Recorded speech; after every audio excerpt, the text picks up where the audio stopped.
Olá, meu amigo, minha amiga, muito obrigado de verdade por vocês estarem aqui no nosso Portal do José, sobretudo num dia tão especial que é o Dia das Mães. Para nós que lutamos por um mundo melhor, por um país mais justo, um país melhor para se viver, esse dia tem um significado bem diferente, né, daquele que nós vencemos, pelo menos nos últimos 4 anos, onde nós tínhamos um grupo de pessoas que estavam ali de uma forma fantasmagórica ameaçando o futuro do nosso país e a nossa existência. A gente não pode esquecer que essa gente não se importou se você tinha mãe, se você tinha avó, se você tinha filho, se você tinha filha, não. Para essas pessoas, o que importava era o projeto político deles. O ex-presidente da República ele está mais preocupado em se manter emprego, atividade econômica, do que com as vidas das pessoas. Isso aí está amplamente documentado. Isso acarretou milhares e milhares de mortes aqui no nosso país que não podem ser esquecidas. Gente, a justiça ela tem um ritmo próprio. Enquanto o ex-presidente da República ele estava no poder, tudo estava represado, nada estava de fato podendo acontecer contra ele. Mas agora, fora do poder, a fila está andando. Nós temos ainda um enclave, né, que é o Procurador-Geral da República, que abafou todos os crimes que o ex-presidente da República comandou aqui no nosso país e as pessoas que estão no seu entorno.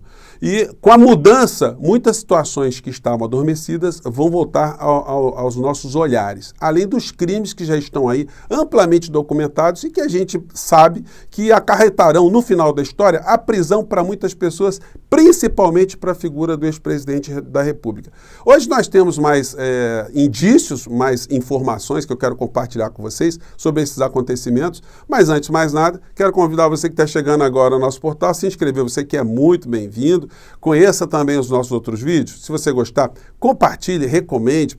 Não esqueça de dar o seu joinha, de mandar os seus comentários. Lembrando que todos os dias, entre 5 horas e 5 e meia, eu abro um chat aqui para a gente bater um papo ao vivo antes de entrarmos no ar. E se você puder também, além do nosso chat, se inscreva no nosso clube de membros, que está crescendo a cada dia e está cada vez mais interessante ter vocês mais engajados aqui no nosso portal, tá bom? Então, vamos seguir em frente.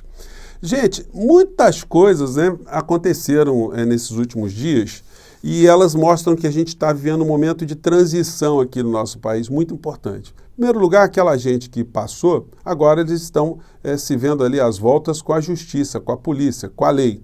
E nós temos um novo governo que já começa a sofrer um processo de ataque, um processo de patrulhamento muito intenso. E esse tipo de acontecimento, ele irá se acentuar. E se o atual governo, o presidente Lula, eles não tiverem uma ação absolutamente muito clara para enfrentamento dessas situações todas, o governo terá muita dificuldade e essa dificuldade nos arrastará no meio dela também, né? E a gente tem que ajudar da maneira que a gente puder, fazendo as nossas críticas, os nossos alertas, os nossos esclarecimentos, falando com outras pessoas que estão nas redes sociais, porque se a gente depender dos grandes veículos de comunicação, a gente não precisava nem ter governo. Eles pautam as situações principais, eles pautam o caminho que eles acham que é o caminho melhor, né, teoricamente para o povo brasileiro. Então, enfim, basta o presidente da República seguir esse roteiro que está tudo certo, não vai ser incomodado.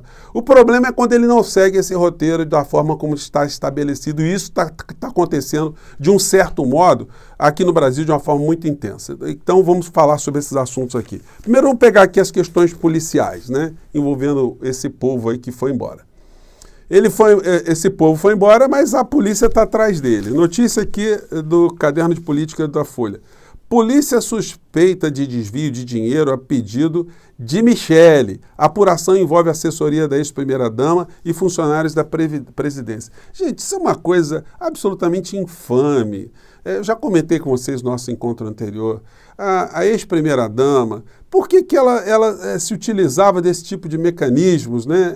Ainda é vício. Eu acho que essa gente foi tão viciada em roubar dinheiro público, assaltar os seus próprios servidores dentro dos gabinetes, que isso é difícil de se desvencilhar.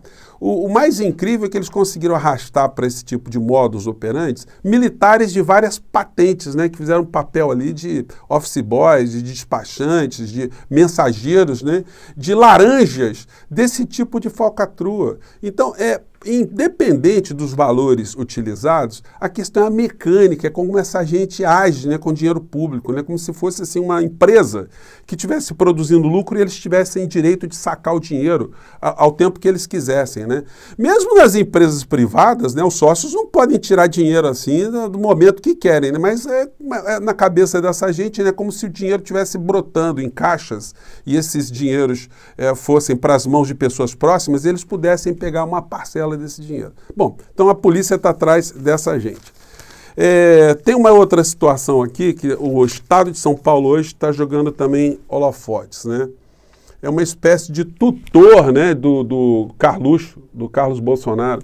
Eu nem sabia que existia esse tipo de figura no clã, né? A matéria diz, investigado por rachadinha, atua como tutor de Carlos Bolsonaro. Ministério Público está em cima porque o cidadão aqui, ele recebeu mais de 2 milhões de reais em dinheiro de 6 assessores. Gente, como é que pode isso? O cara recebe um salário, pô, todo mês vai, pega uma parte do salário, saca dinheiro vivo. Era o comportamento padrão dessa gente. Que pessoa que recebe o salário e vai sacar o dinheiro, saca quase todo o salário na boca do caixa? Vocês conhecem alguém que faz isso? Então, gente, não é só um comportamento esquisito. Isso aí é o crime de peculato, a pena de 2 a 12 anos. E no caso do Carluxo, a situação está mais encalacrada para ele, porque ele não tem nenhum tipo de privilégio enquanto político, enquanto vereador. Dos políticos do nosso país, o vereador é o que tem menos blindagem. Então, ele está encalacrado, porque o Ministério Público acabou de concluir a perícia demonstrando esse tipo de crime. Não é um comportamento qualquer, é crime. Então, ele está bastante encalacrado, andou, pelo que a gente viu, afastado do Bolsonaro, cortou as senhas do Bolsonaro, mas parece que restabeleceu as senhas, ou o Bolsonaro criou outros canais aí, porque o Bolsonaro está voltando lentamente para as redes sociais após esse longo e tenebroso inverno para ele, né? Só que voltou dizendo que vai processar o presidente Lula. E eu estou casando aqui uma aposta com vocês, já que está se falando muito em aposta ultimamente, né? De que ele não vai fazer isso. Porque se ele fizer isso, ele vai quebrar a cara. Ele vai ser obrigado a pagar mais grana do que ele está pedindo, ou pedirá, em termos de danos morais, e na área criminal não vai avançar para lado nenhum, porque depende do Lira, depende da Procuradoria-Geral da República, depende do Congresso Nacional. Ele sabe que isso não vai dar absolutamente nada, apenas para desmoralizá-lo, ainda mais se é que é possível se dizer que ele tem algum tipo de moral a ser desmoralizada ainda, né? A ser atingida. Outra situação escabrosa aqui que está no jornal O Estado de São Paulo de hoje. A matéria diz, gestão Bolsonaro deixou de enviar toneladas de carne ao Vale do Javari. Bisteca bovina foi comprada entre 2020 e 2022 ao custo de R$ 568.500. Produto nunca chegou às áreas indígenas no Amazonas e parte dos contratos foi feita sem licitação. Então tem várias coisas escabrosas, né? Primeiro é o seguinte, essa carne é da dieta dos indígenas, foi comprada para chegar até eles, mas não chegou. Então alguém cometeu falcatrua. Gente, esse é o tipo de gestão. Por um lado, o governo Bolsonaro matava os indígenas com seu comportamento omissivo e, por outro lado, ainda fazia malversação de dinheiro público, tendo os indígenas como prejudicados em outra frente também. Então, gente, são muitos crimes, essa gente tem que ser responsabilizada, né? Alguns não estão nem tendo muito holofote, mas esse cidadão aqui, ó, já está em cana, vai puxar uma cadeia violenta por conta dessa situação aqui, daquela história da bomba. Pegou 9 anos e alguns meses, e o outro, que é comparsa dele, pegou 5 anos e mais uns quebrados. Bolsonaristas são condenados no Distrito Federal por bomba em caminhão. Bom, então essa é uma parte. É a degradação e a ladeira descendo para essa gente. Por outro lado, nós temos o governo atual. E o governo atual, o que acontece é o seguinte, nós todos vimos a seguinte ênfase, né? A posse do Lula, isso foi repercutido, reverberado pelos 4 cantos da terra, né? As cenas, nós todos vimos, enfim. O sentimento que o povo brasileiro ficou foi muito positivo, foi muito bacana, Mas tudo isso tem um prazo de validade, porque os grandes veículos de comunicação, eles não podem se colocar frontalmente contra alguém que foi eleito, mesmo quando eles não concordam com esse governante, com esse eleito, né?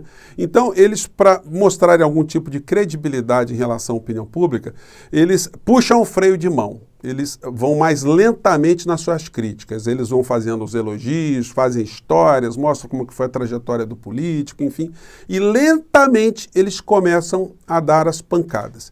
E aí, se nos tempos que a gente está vivenciando hoje, o presidente da República ele não tem uma máquina de propaganda muito eficiente, se ele não se comunica com a sociedade, o que nós teremos de percepção geral do povo, de uma maneira geral, é aquilo que é passado pelos grandes veículos de comunicação. E a gente está vendo coisas assim lentamente nessa direção, né?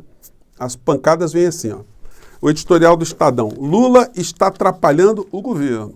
Então, o governo é uma entidade autônoma que está seguindo aí os caminhos do modelo neoliberal, esse modelo neo-escravocrata aqui no Brasil, e o Lula, quando fala alguma coisa, ele está atrapalhando o governo. Bom, aí vem outra matéria aqui, na mesma direção. A matéria diz: com base frágil, Lula diz que negociação com parlamentares será a cada votação.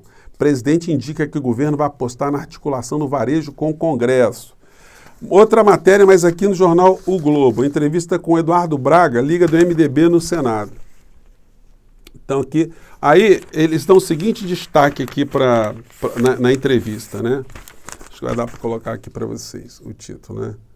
O destaque é esse aqui: presidente rever atos do Congresso é ruim para o momento em que vivemos. Então, quer dizer, o Lula não pode rever nada que foi feito, todas as roubalheiras, as falcatruas, os atos lesa-pátria que foram cometidos pelo Bolsonaro e a clã que estava ao seu redor. Isso tudo é atentar contra a democracia e por aí vai, né? Ou contra a governabilidade, o momento que a gente está vivendo. A gente tem que fechar os olhos e seguir em frente. Mais situações aqui. Gente, são todas matérias que apontam nessa direção de corrosão ao governo, né? Ou pelo menos que eles estão... Cada vez que isso vai criando um ambiente na sociedade, isso vai fragilizando mais o governo. O governo vai ficando cada vez mais refém. Matéria: para analistas, mudança na política da Petrobras pode afetar resultados. Pancada numa outra situação. Outra matéria aqui. Gente, olha, isso só tende a aumentar, tá? Desordem na casa, pressionado no Congresso, o Planalto enquadra PT e convive com disputa entre ministros.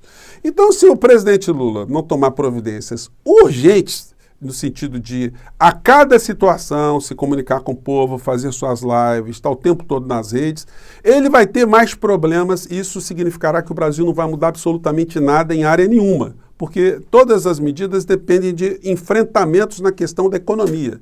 Sem dinheiro, o governo não pode investir em educação, saúde, saneamento básico. Sem questionar a política de pagamento de juros para o mercado financeiro, o Brasil não terá recursos para fazer absolutamente nada, exceto mudanças muito utópicas. Sem enfrentar a autonomia do Banco Central, o presidente da República fica refém dessa gente. Então isso precisa ser discutido. Como é que se reverte isso? Se reverte num passe de mágica? Não, se reverte com apoio da sociedade.